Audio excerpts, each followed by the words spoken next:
Hey guys, how are you today? Doing good. How about you? Wonderful. Really good, really good. Well, listen, I'm Jim Gass, and I'll give these other guys an opportunity to introduce themselves. And you're joining us on the Reboot today. A little kind of a special episode. We're off track on our normal schedule, but this is perfect because there was on July 2nd an incredibly horrible thing happened. By the way, guys, we are not mentioning the hackers' names on the show. We will not glorify their names. Okay, so that's one of the rules I want to put out today. Kaseya, a software manufacturer that companies like ours use every day, managed service providers and IT support people, was attacked by hackers overseas, is what we're thinking. And a lot of things happened, but essentially what they did is they attacked Kaseya and they hopped to the managed service providers, companies like ours, none of ours were affected. They hopped to the servers that are owned and managed by those managed service providers to hop into customer systems to encrypt their data and hold them for ransom. Some people are calling it a supply chain attack. I call it piggybacking or leapfrogging. My friends here would probably say the same thing. We're going to dissect that. We're going to talk about that. We're going to talk about what we think you should do as a business owner. And I want to talk about also, guys, I want to talk about the accountability that the business owner should hold their MSP to as well. I think there's a conversation to be had about that also. But before we get started on that, again, I'm Jim Gaston, Cincinnati. I'd like to go to this guy right here first. Ryan Heisler, Computeries, and we're in the St. Louis and Chicago area. Brian Bradley, B&L PC Solutions, based on Long Island in New York. And I'm Dave Groot, Windstar Technologies in Culpeper, Virginia. I actually had to think backwards on that, guys. That was good. That was well played. You know what? Yeah. All those years of visualizing organic chemistry in my mind. So, Hey, how come your fancy little name descriptions aren't at the bottom? yeah, I'll take the caption off, and that'll go away, and we'll have our little name. There you go. All And right. Now you are. can know who we are. Now everybody knows who we are.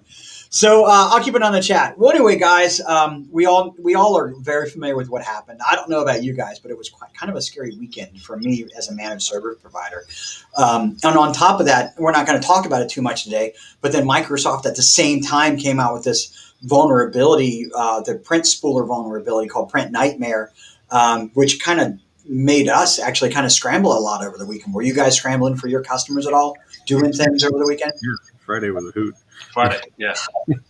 To say the least, right? Mm-hmm. So, and we're still reeling from the print spooler, even though they came out with a patch today. We're still working on making sure our customers are nice and secure. Anyway, back to Kaseya. So, anybody else want to put in their words what they understood happened? And all of it's still sketchy. Still, really, we don't have all the details. I think your summary is, accurate and simple enough. You get into a lot more detail, but that's Yeah. the basics of it. There is so much news and information out there. Even Biden's talking about this attack, right? Just like SolarWinds a couple years ago, the meat company recently, and the pipeline, right? Colonial. So this is a really big deal. What's interesting about this is it attacked a lot of small businesses. Do you guys happen to know any MSPs that actually were affected by this directly? Do you guys know? I don't know I don't. any personally. No. Yeah, From like community forums, I've read several of them. Yeah. Yeah. And just so our viewers know, we're a member of a national community. All of us are. And so, we hear about all this and a whole bunch of different things through those channels a lot. And so I don't know anybody, but I can only imagine if a customer of ours got ransomed. I've seen it happen. And if it came through us, how I'd feel about that. I mean, really, the managed service provider is, in a sense, their hands are kind of tied in this, aren't they? I mean, does anybody know about the so-called things that would have prevented this and have an opinion on it? I mean, the best I can say that I understand, and this is a very common practice in our industry, is that the software itself was compromised, meaning the executable file that represents an update or the installation or the agent in this case had been compromised. And because it was a tool of the trade, it had also been whitelisted in many cases with other security aspects that would normally have picked up on some of that traffic. And so it ignored it. And it was trusted. It's the same concept as what happened in the SolarWinds attack. SolarWinds was a trusted software platform. It had an update. It was pushed out through that trusted platform. It was not scrutinized by security because it was a trusted platform. And therefore, they were able to compromise the systems that were used by that. So I think, the key thing here is the word zero trust. I mean, that is the buzzword in the industry today. And it is the one thing that we have going that allows us to kind of stop some of this stuff in our tracks. I think Kaseya reacted really fast to this, and I understood. I'm really only going by what Kaseya says because everything else, I don't care what news outlet it is. There's, like Dave, you said, we're weeks away from understanding what this is going to be. We may never fully understand, but I will say that I'm impressed with Kaseya's response. They have been as open as they can be. They have worked very fast. They even took additional precautions to shut down cloud servers. And the detail is this. If you had this Kaseya, on-premise Kaseya server as an MSP, or if an enterprise customer had this Kaseya server running, that could have been compromised. It was on-premise servers only, not their cloud-based environment. But because of the threat, they shut down the cloud environment too at the same time, and just said, let's shut it all down. Let's just be safe. I think that that's very, very good stewardship of technology and in a security environment. That's what we try to push too with clients is not having them throw money at us to make them, so they can't be compromised or penetrated. It's really how fast can we identify that you were breached. So you want to take that window from here and bring it as tight as you can to say, guys, we got to shut you down. There's been something happened.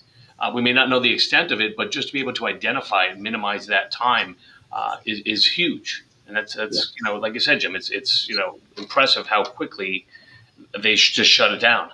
It's just like, you know what, turn it off. And they said everybody that's got Kaseya essentially turn it off. And if you look at the other integrating applications with Kaseya, or companies that even have loose integration with Kaseya, they just cut them off as well. This was a really good concerted response in general, I thought. So go ahead. No, so I was actually just on my other screen here. Was watching an interview with a person from our not a like mainstream media news interview, somebody in our circle in our community who is interviewing this. I don't even remember what his name is. Fred Vacala. Fred. I think it's Fred. Maybe I'm wrong. If it's Frank, it's wrong on here because I'm reading it off the screen. It says Fred. All right. So Fred. An interview with Fred, who is the CEO of Kaseya, and he was saying that they have the way that their infrastructure is built. They've bought a lot of companies, and every time that they've bought a company, they leave that infrastructure in place. So all of these different pieces of Kaseya are all completely separate infrastructure. None of it overlaps, and he said they've built some integrations between their own stuff, but there's no way for a hacker to get from A to B because all of their platforms are independent. He said all the infrastructure is different. The teams that manage them are different. They're all run out of different data centers. They're all, everything is separate. There's no, they don't share the same servers, the same data center. They don't share any of that information. So just from that perspective, all of Kaseya's products are separated out. So if you're using a different Kaseya product, he even said that they had the FBI and Homeland Security who've looked at all this and they said, yeah, these things are all separated. So there shouldn't be any reason why one Kaseya product would be infected if it was not the specific one. So, guys, I want to talk to you about, we kind of understand the surrounding, right? We understand we will never fully understand, or it'll be months before we become close to understanding what really happened. And then we can actually start to dig in and get to work on how do we prevent it, right? Preventable measures. I have one piece of advice, first off.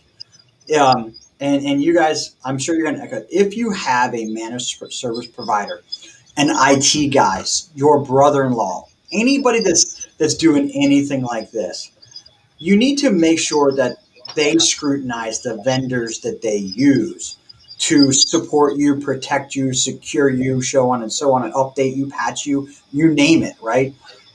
Every one of those vendors has a responsibility to ensure that their software is up to snuff with today's security technologies. What does that mean? Well, they're patching them, right? It'd be great if they can all be SOC 2 compliant, right? Is that appropriate, Dave Groot? Well, what it means to me is that we need to stop having software developers write code that requires elevated permissions in order for it to run. Yeah. That's what needs to change in the code world. And Yeah. and they're writing sloppy software, and this is what you get. Well, it goes back to using run-of-the-mill anybody antivirus. Remember the old Kaspersky conversation in the past, right? Which was reputable for a very long time, and versus using a Webroot or a Symantec, right? Not that Kaspersky. I think Kaspersky started out as freeware, didn't it? If I'm not mistaken. I don't believe so. I can't remember, but you don't want to use a freeware antivirus or a freeware remote management software. You want their software to come from a reputable source that has reputable practices and is securing and updating and patching and doing whatever they need to do to their software. You hold your managed service provider responsible for ensuring that. So it's not. I don't think it's okay. So a couple of points to that. So number one, I think all of us probably, maybe not, use a managed endpoint protection product, right? Where there's somebody actually watching it. Kaspersky's, it's an antivirus, right? It's probably not a very good one. And it's, a Russian company, that's questionable. Well, I'm sure they claimed it was great. Don't worry. I know that. They have an office in the UK, but it's developed in Russia. I mean, I read about it a couple of weeks ago just to make sure. But we're not here to disparage anybody, by the way. Right. When Brian said the ability, like the ability to know and close the window and narrow the gap, right, of what you're exposed by. So just number one, because I'm thinking, Jim, points for if I'm a business owner listening to this, what do I want to know? I want to know how the heck I prevent this from happening to me, right? So one of the things that many people don't have is antivirus that actually is monitored, right? One of our clients actually sent us an email from one of their clients, right, that they're a vendor for, that was about this, and it said, hey, you're a what was it? A premium vendor of ours or something like that, and you have our data. We want to make sure that you're doing things. They actually said, do you have an EDR, and do you have a SIM, an endpoint protection that's monitored by a SIM, and is it also managed by a SOC? Yeah. Which was a pretty, I was kind of impressed that they even asked those questions. Most people would have said, what does that mean? But in this case, luckily we had all of those things set up for them. So that was, a very easy reply. Yes, yes, and yes.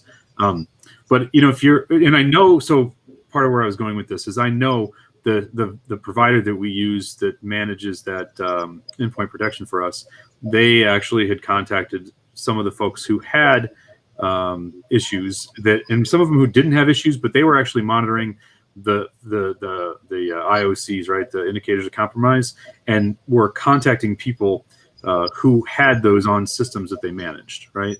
So the ability to have somebody looking, right, when a crisis type thing starts happening, having somebody being able to review it and actually say, oh, look, something bad's going on, let's do something about it. So if you have some kind of a Kaspersky or a AVG or a Windows Defender or whatever, aside from the fact that whether or not it's a good product, nobody's watching it, right? I've looked at I was at a dental office a couple of weeks ago, talking about them about being a new client, and they were raving about their IT guy who knew all about the dental software that they used, and kept asking, did I know this dental software? And I said, you're really asking the wrong questions, because I've looked at your environment, and this is like a ticking time bomb waiting to explode, because you have the only shred of security of any kind they had was Windows Defender on a couple of the computers, not even all of them, right? Nothing's being managed, nothing's being monitored, nobody's watching anything, right? There is very little standing between you and ultimate disaster. So having a solution in place that's going to actually monitor those things, right? That's what you need, in addition to some other things, but that's like the bare minimum. Yeah, but I mean, if we're looking at if we're looking at that dentist office, right, who has an MSP, who has an IT guy, right? Yeah, they need to have software that's looking at somebody in the MSP needs to be looking at it, or they need to have be using vendors that are looking at it and alerting, right? But more importantly, from that business owner's perspective, shouldn't they be asking those questions? Do you tell me about your antivirus software? Tell me about your firewalls. Tell me about who's watching the stuff. They Who's don't know. responsible for They that? don't know what They to don't know. ask. No, And- you can't. Yeah, go ahead. You're on the right track, Dave. I was just going to say, I mean, a typical business owner, A, is not necessarily interested in the tool set, and B, they're not necessarily even aware of it. Like, it's not their role, right? You Like, want to know that they're good. That's it. We're good. You got us, right? That's And right. We're they covered. told me, right? They said several times, like, I mean, there were probably 5 or 10 jaw-dropping moments in those conversations of, "You're kidding," and they said, "Well, we thought we were safe," and I said, "Well, no. You not only are you not safe, but you're probably like one of the best examples of the most unsafe place that I've ever come across, right?" So not only you have no Windows domain, you have no way to authenticate anybody, you have no antivirus, no endpoint protection, no firewall, no spam filter. Basically you have nothing, right? But here's the thing: that managed service provider, that IT guy, right, or gal, should be telling them and educating them. Should be, yes. Oh yeah, of That's course. the problem. But Jim, we all know that there's no requirement that you know what the heck you're doing to be an IT guy, right? And so the sad and scary thing about it is that this person that they're using, it's a company, but I think it's a company of one, maybe two, but I think it's just a company of one. That's all they do. They're doing all these dental offices. I think they worked for one of the large dental providers, and they were doing support, and then they branched off and took a lot of those clients with them. So now they do several dental offices. And doing several dental offices, this is what you get, right? This is what they're providing, knowing that this dentist office is in a healthcare environment that's governed by HIPAA and has, more security requirements than most. And you end up with, Windows Defender on a couple of the computers, and that's literally it. Would it be safe to say, to the business owner, if you have an IT guy or gal or a managed service provider, somebody that is your IT support that is not talking to you about this and trying to educate you on this, then you need to be pressing them to give you more information so you can be vigilant and make educated decisions. Because the only way you're going to ever get that is from a competitive company coming in and evaluating you and telling you, hey, you know what? Right. No, this is the problem. And they don't know for years. So business owners can't put their head in the sand anymore. Right. Because these guys are going to find out about how vulnerable they are after they get hacked. Yeah. Well, that's how it always goes, right? Right. Well, I mean, but that, and I'm telling them, look, I'm not just trying to sell you insurance, right? I'm not trying to sell you snake oil. I'm trying to sell you something that's going to save you from disaster. And I'm not even exaggerating a little bit. Yeah, I can tell you, there's probably 1,000 companies right now that are wondering, man, I wish somebody would have told us X, Y, and Z. I don't use on-premise management servers. I know that one of our group does, and I'm concerned about that. Do you guys use on-premise management servers? No. It's all cloud-based with the vendors. One thing that scares me, Jim, is, and just to be fully candid here, is we have all of our clients are backed up every 15 minutes on-prem. That data is pushed off-site minimum twice a day to 2 bi-coastal data centers. We sell them on that, right? We test that every single month for every client. We document it, so we're good, right? So let's go to the extreme here and talk about the intent of what happened here, which was what? Was to compromise the MSPs and ultimately corrupt data, right? Encrypt data and demand a ransom for it. And get paid $70 million, right? 70 million. Right. So what do? We sell the services to our clients that and I've dealt with ransomware it's not, no one's immune to it. So I know the recovery on that. But the reality is if all of our clients got hit with this at once, that recovery time goes way down. Right? Or up. You can't have everybody in under that hour, under that 2 hour or 3 hour. Now you're dealing with potentially potential, hundreds of clients that you have to now make whole again. And I don't have an SLA on that, and that's something I have to address and figure out, how do I recover from this for my clients? Well, and this is Not part of the one-on-one, reason. but as a whole. We all know that there is. I mean, I don't know. Maybe you guys have. I've spent from like Friday at noon or 1 or whenever this happened. I've spent an inordinate amount of time reading every single thing, mostly the community things and people talking about that they don't have the surge capacity. Nobody does. Nobody's got the surge capacity to rebuild all their clients at one time. So, the best thing that we can do, and we don't know the situation of these companies that had the issues, what were the products and the solutions that they were using. A lot of times in the aftermath, you find out that what seemed like it was tragic it's not tragic. What seems like it was the newest, most deadly thing that ever came out with ransomware. A lot of times it comes out that, oh, well, we weren't doing the most basic things. We had Windows Defender on everything, right? And that's why it happened. So we don't know those answers yet. But, for us, I'm scrutinizing everything that we're doing and everything that we're using to make as much, have plans in place and try to. I very purposely separate a lot of things, right? Like the lock from the key. Yeah. It makes it a little bit more challenging for us sometimes, but I know that I have the lock and the key separated so that you can't get into one thing and have both the lock and the key, right? And it's a little bit less convenient sometimes, but I think it's a little bit more secure because I've got the things in different places. But back to what Brian was saying about that surge capacity thing, what are the best ways that we can combat against that? And this is like not even because if you're a business, imagine if every one of your desktop computers, laptop computers, your servers, everything gets encrypted at one time, right? Yeah. That's still going to take a little bit of time to get back together, right? In the best case scenario. So are you okay with that? I mean, well, the other, go ahead.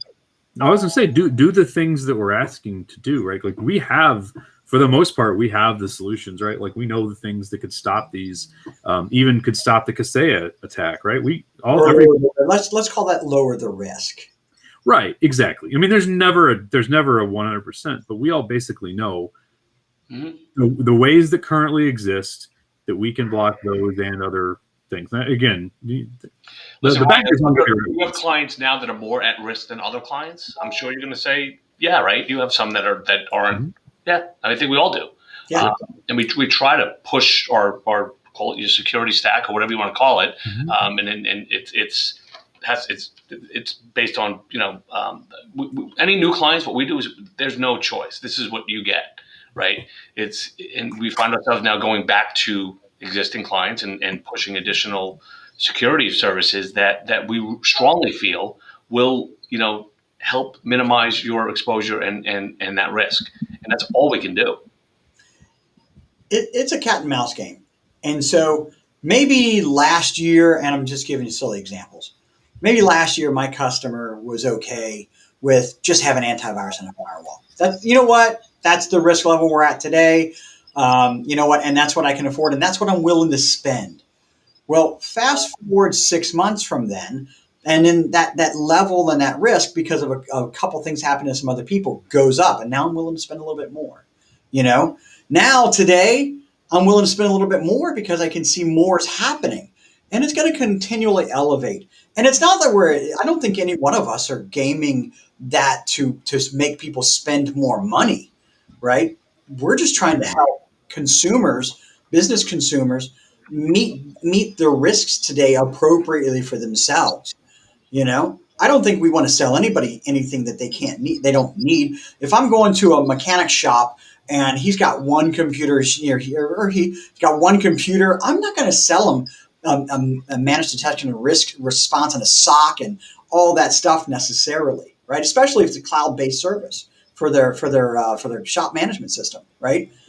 I don't want to do that. Yeah, antivirus, firewall, maybe some cloud backup somewhere for something, but they don't need an Arctic Wolf or something along those lines. I think that it's important to understand that spend level's got to be appropriate, and it's got to constantly be readdressed and reconsidered.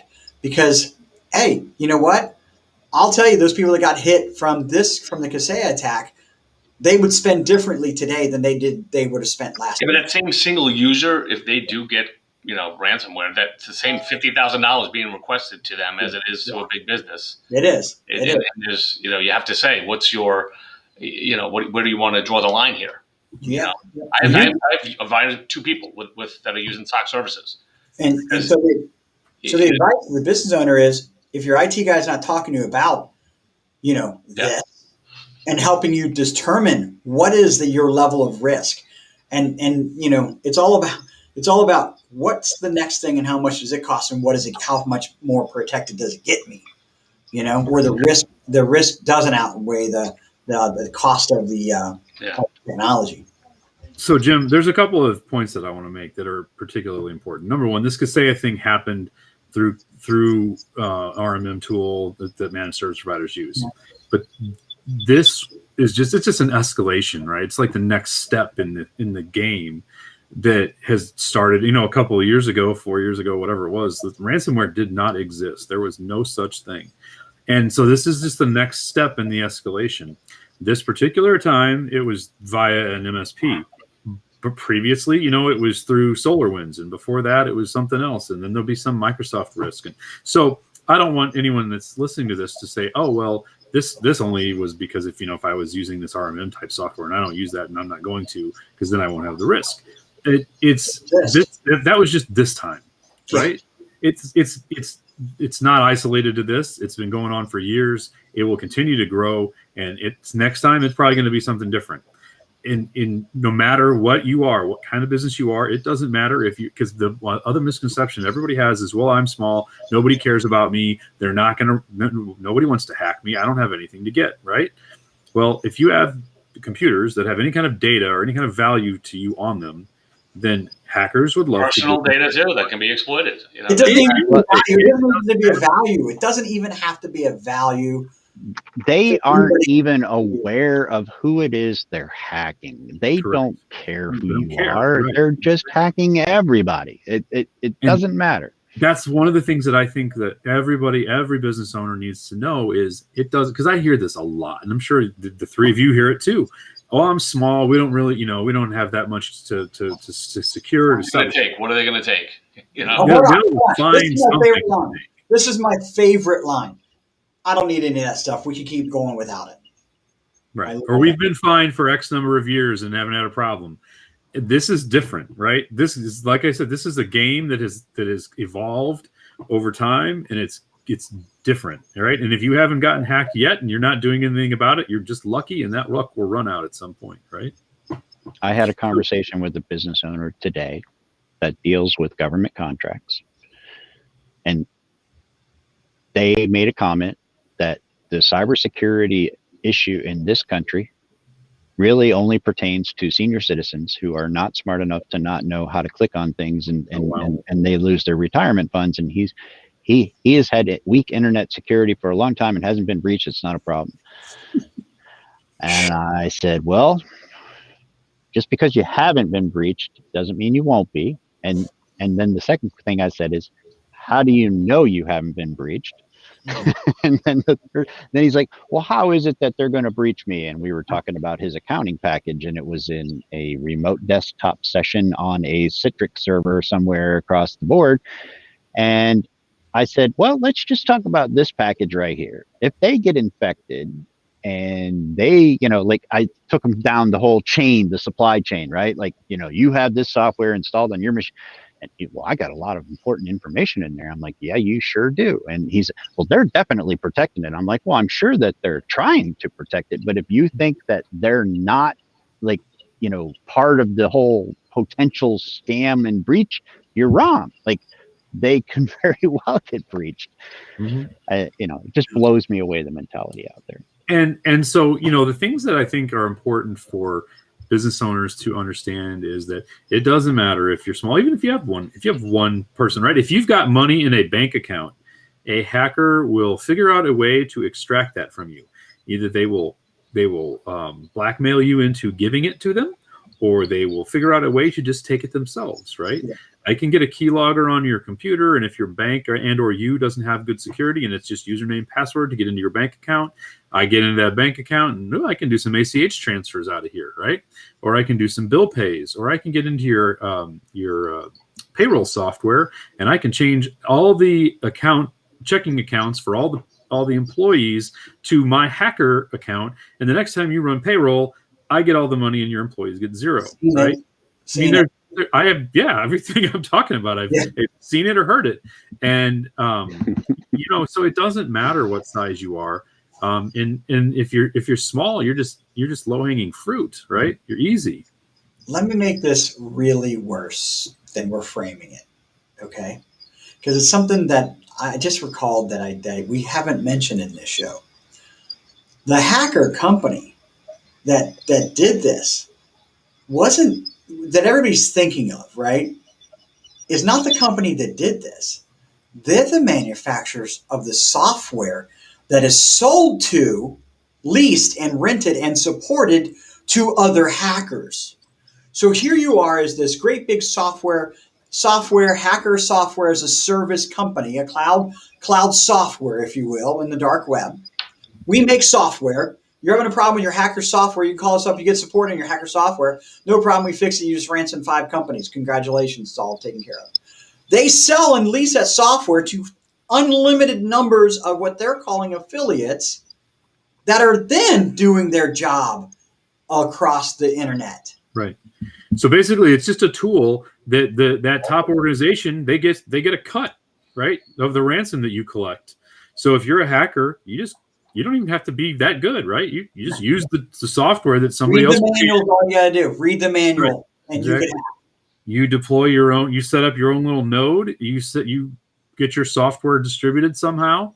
You either find a vulnerability, or you start sending out some phishing emails, right, with some links in it, or you hack some people's email accounts and start sending emails out to all of their contacts in a trusted way, fool people into clicking on the link. Now you've got ransomware. You get a $50,000 or $100,000 ransomware a couple times, and then you give the big mothership organization that wrote the software a 30% cut or whatever it is, and all the hackers win, and this business guy loses.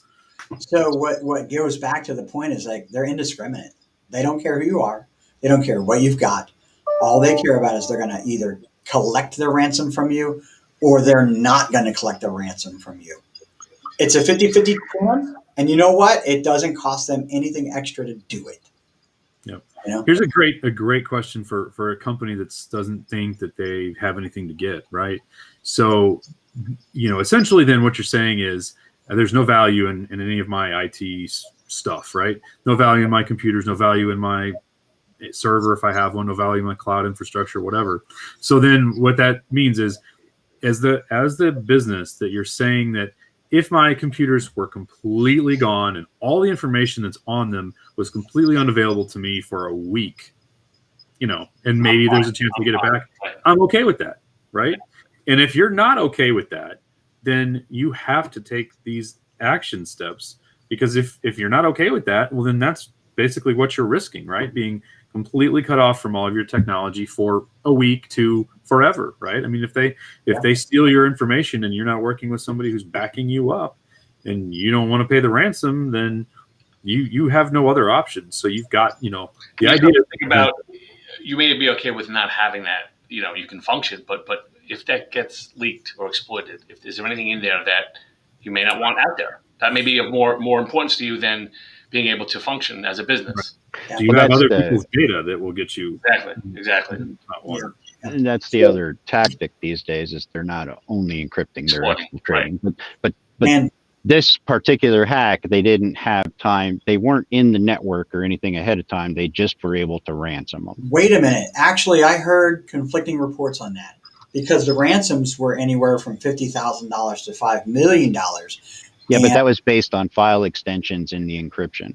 That's what I'm wondering. But what was proposed is that the ransom was based on the size of business, so that they had some reconnaissance prior. Again, not factual, not known for sure. just secondhand information from another article that was out there on the internet. I don't know this for sure, but generally speaking, though, your hackers are in your network for a period of time. Mm-hmm. And Brian, talk to that backup. How they're affecting backups these days. Hackers are. Well, I mean, there was an exploit a couple of years ago with a relatively big backup vendor, right? They got into and it actually had them reevaluate how their devices were accessed by their clients. So they know that, okay, so your data is here and it's also offsite. So can they get in there and wipe out that data? And that's been done. So you can't restore the backups, basically. Correct. Yeah. We saw that. I'm going to go on record and say that I checked that with our vendor, and that is not possible. So you cannot delete the data. Ryan, please do not say those words. Don't say not possible. By design, it's not expected. You just there are layers. Facts, man. Don't jinx it. Listen. Real quick, let's go ahead and shut this down because we're over. And I got to get into another meeting. The real quicks on what should you reboot on. My opinion, guys, add 2 of the city one. If you're a business owner, you need to be rebooting on your IT guy, not keeping your head in the sand and holding them accountable to explain to you and educate you what they're doing. That's the first one to me. Anyone else? I would say take an interest in your security, IT security, and be willing to and realize that it might cost you a little bit of money, right? It's not going to cost anywhere remotely close to what it would cost you if you get hacked, right? Not even a fraction in downtime and expense or ransoms or other things like that. So yeah, be proactive, be interested, be involved, and be aware that it's not free, but it's not. It's not unsurmountable costs, but there will be some costs associated. Have an incident response plan. That's top of the line. Yep. If you don't, that guy said it. Yep. Be planning right now for your breach because it's coming. Yep. It's like when your car breaks down, what do? Well, I have an emergency kit in the back of my car, so I'll go back there. Yeah. What's that? They said kid. Yeah, no, I don't have an emergency kit. So. Well, listen, thanks for joining me, guys. This is the Reboot. Again, we're on every other Wednesday at 1:30 Eastern time. Guys, I'm going to push us not to next week, but we're going to start over and hit the week after next. So we'll put our topics out there soon. Thanks for joining us, everyone. Thanks a lot, guys. Yeah, thank you. See ya.